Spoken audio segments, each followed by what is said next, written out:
아침에 매일경제 시작하겠습니다. 오늘도 겨울치고는요 포근한 날씨가 예상됩니다. 한낮 기온도 10도 가까이 오른다고 그러죠. 다만요 이럴 때마다 찾아오는 게 있습니다. 반갑지 않지만 바로 미세먼지인데요. 오늘 일부 지역에서는 오후에 나쁨 수준을 기록할 거라고 합니다.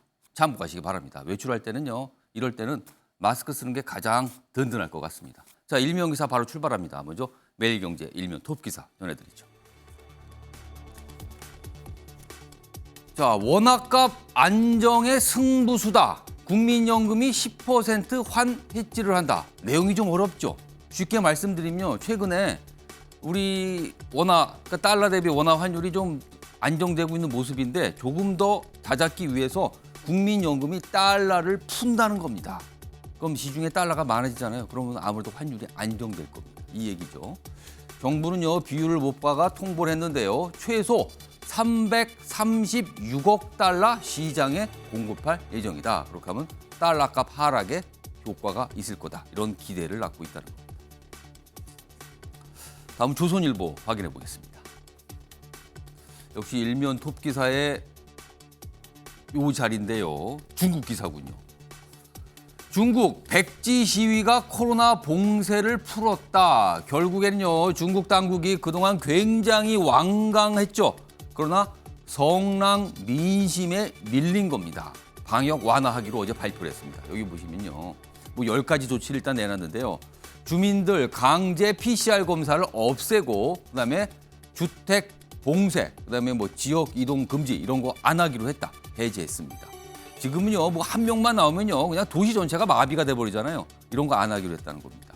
이런 가운데 전 세계가 자, 이렇게 되면은요. 중국 경제가 사실상 재개방되고 뭔가 활성화될 것 같다. 이런 기대를 갖고 있다는 겁니다. 이번엔 경향신문입니다. 사진입니다. 여기가 어딜까요? 어제 오후 인천국제공항입니다.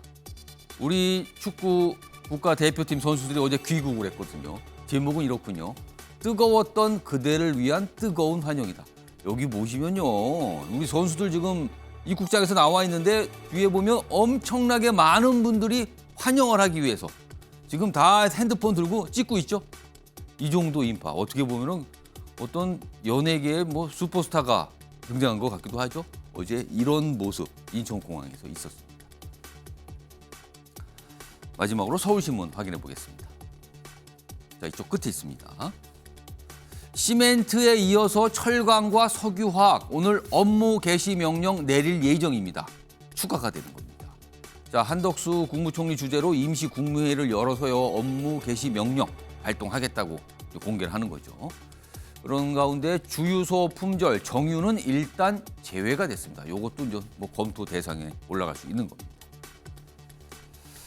자, 지금까지 일면기사 짚어봤고요. 오늘도 다양한 분야의 뉴스 준비되어 있고요. 오늘도 4분 패널 나오셨는데요. 뭐 아침부터 일찍 뉴스의 의미 그리고 배경 짚어주시기 위해 열심히 공부하셨습니다. 오늘 한번 기대해 보고요. 한 분씩 소개해드리겠습니다. 자, 우선 화면 가장 맨 첫 자리입니다. 최진영 변호사 자리하고 계시고요. 그 옆에는요. 김재섭 국민의힘 도봉갑 당협위원장 나와 계십니다. 그리고 세 번째 자리에는요. 신정현 전 민주당 정책위원회 부의장 나와 계시고요. 마지막으로 권지웅 전 민주당 비대위원 자리하고 계십니다. 자, 네 분 안녕하세요. 네, 안녕하세요.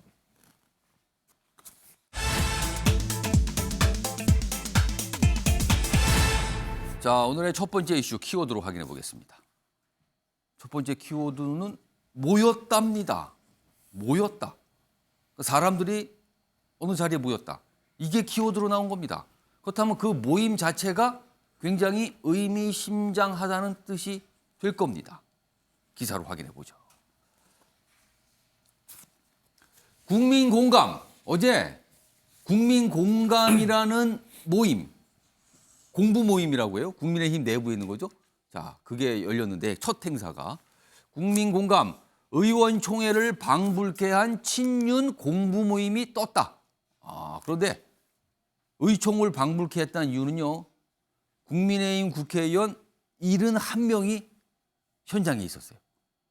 지금 국민의힘 국회의원이 115명 아닙니까? 근데 그 가운데 71명, 3분의 2 정도 되네요. 의원총회 갔습니다. 이렇게 모였다는 거죠. 그래서 이렇게 사진과 함께 기사로 다뤄지고 있습니다. 자, 그럼 왜 모였을까요? 그게 궁금한 거죠. 좀 더 보겠습니다. 국민의힘 최대 의원 모임으로 급부상했다. 자, 의원들끼리요, 뭐 10명, 20명 정도 공부합시다, 아니면 뭐 정책 토론합시다, 이런 모임들은 꽤 많이 있습니다. 그런데 이 정도 대규모, 그리고요, 이걸 주도한 인물이 이른바 친윤으로 꼽히는 인물들이다. 이거지요, 지금요. 여기 보면 내년 3월 전당대회가 열릴 듯한데 이 정도 모임이 결성된 거죠. 그렇다면 이게 변수 아니냐. 자, 이 모임에서 전당대회 관련해서 무슨 얘기를 딱 꺼내서 토론이 벌어지면 이거 굉장히 진지해질 수 있는 거거든요. 그럼 만약에 의견이 모인다면 큰 힘이 되는 겁니다. 이걸 주목하고 있는 거죠. 그런데요, 정진석 비대위원장, 주호영 원내대표, 당 지도부의 대표잖아요. 투톱. 근데 투톱은 이 행사에는 불참했다. 그러니까 뭔가를 의식했을 수도 있다. 일부러 안 갈 수도 있다. 뭐 이런 거지요. 사진과 함께 이렇게 돼 있습니다. 자, 그럼요. 언론에서는 이 모임을 이거 혹시 뭐 친윤 계파 아닙니까? 뭐 공부 모임이라 그러는데 실제 공부만 하는 거 맞습니까? 뭐 이런 시각이 많거든요. 이에 대해서 어제 참석하신 분, 특히 친윤으로 꼽히신 분들이요, 뭔가 설명을 좀 내놨습니다. 들어보시죠. 일부에서 우려하는 것처럼 계파 모임 또한 또 다른 길로 결코 가지 않을 것입니다. 이 모임은 순수한 공부 모임이라는 말씀을 다시 한번 드립니다.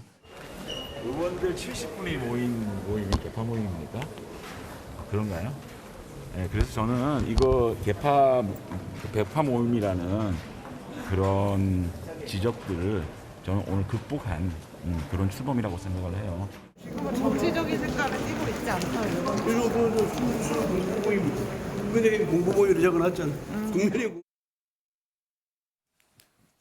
김지섭 위원장께 질문을 좀 드려야겠어요.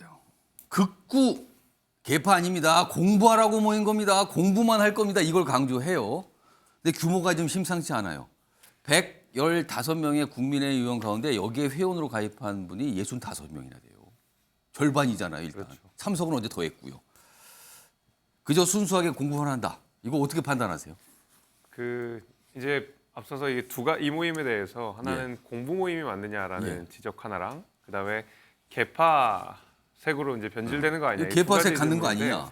저는 두 개에서 좀 입장이 조금 다릅니다. 그러니까 개파 모임으로 변질될 것이냐, 개파 모임이 될 것이냐, 여기에 대해서는 저는 좀 부정적입니다.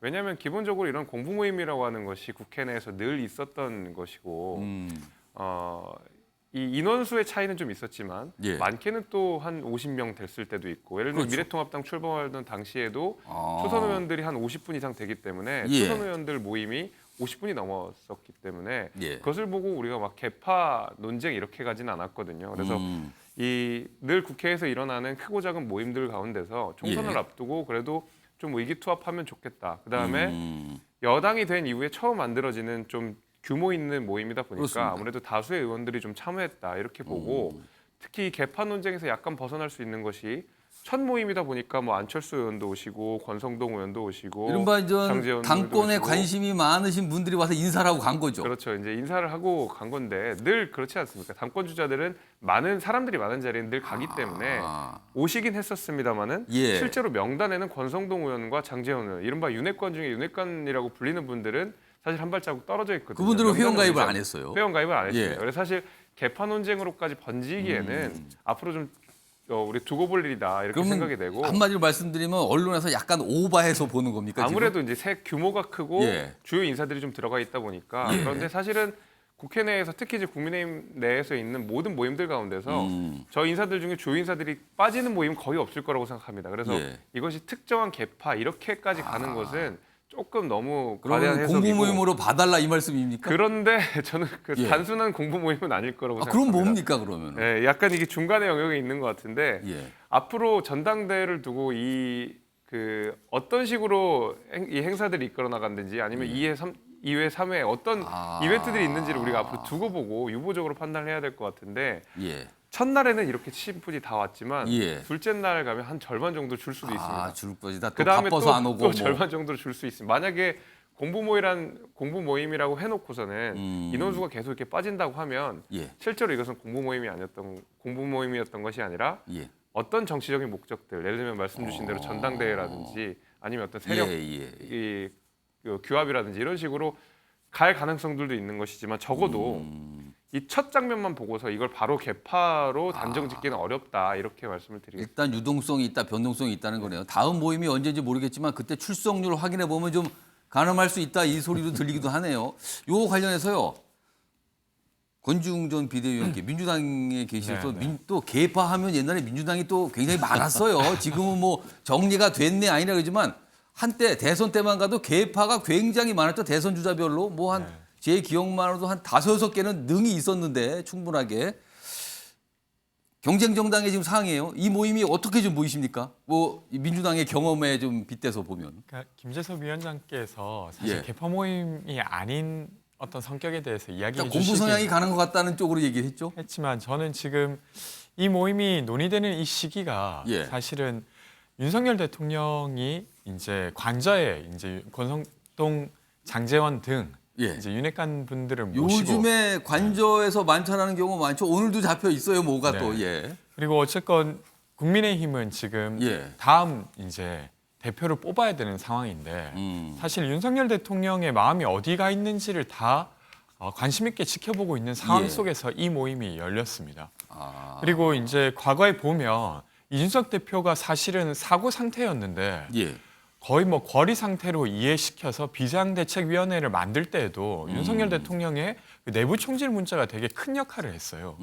그러니까 이번에 국민의힘 의원들도 사실은 그러니까 국민의힘을 잘 이끌 대표를 뽑기 위해서 예. 이렇게 촉각을 곤두세우는 것이 아니라 윤석열 대통령의 마음이 어디 있는지를 다 쳐다보고 있는 형국이고. 그러면은 여기 참석하신 분 상당수의 국회의원들이 윤석열 대통령이 과연 무슨 생각을 할까? 여기 가면 분위기 좀 알 수 있을까? 이런 걸 생각하고 왔을 수 있다. 이렇게 보시는 그렇죠. 겁니까? 참여하신 분들은 그랬을 테고 이것을 주동적으로 모았던 분은 예. 여전히 윤심이 국민의힘을 작동시키고 있구나라고 이해했을 것 같습니다. 그럼 결과적으로 여기에 이 모임을 주도한 사람이 낙점한 사람이 당대표가 될 가능성이 높겠구나라고 이제 생각을 한 거겠죠. 물론 이제 당대표 선거라고 하는 게 국회의원들만의 선거는 아니기 때문에 그렇죠. 국회의원들께서 좌지우지하실 수 있는 것은 아니지만 그래도 여기에서 어떤 후보로 예. 몰아줄 거냐가 되게 중요한 부분이라서 그래서 이제 많은 기자들도 관심을 갖고 있는 거 아닌가 싶습니다. 지금 뭐 두 분 아까 이제 소속 정당이 다르지만 시각이 달라요. 그러니까 언론들도 약간 다르게 보고 있어요. 근데 전체적으로 보면은 뭐 있을 것 같은데요. 약간 이런 생각을 가지고 언론들이 기사를 썼습니다. 오늘은요. 대부분의 언론이 그렇게 좀 봤어요.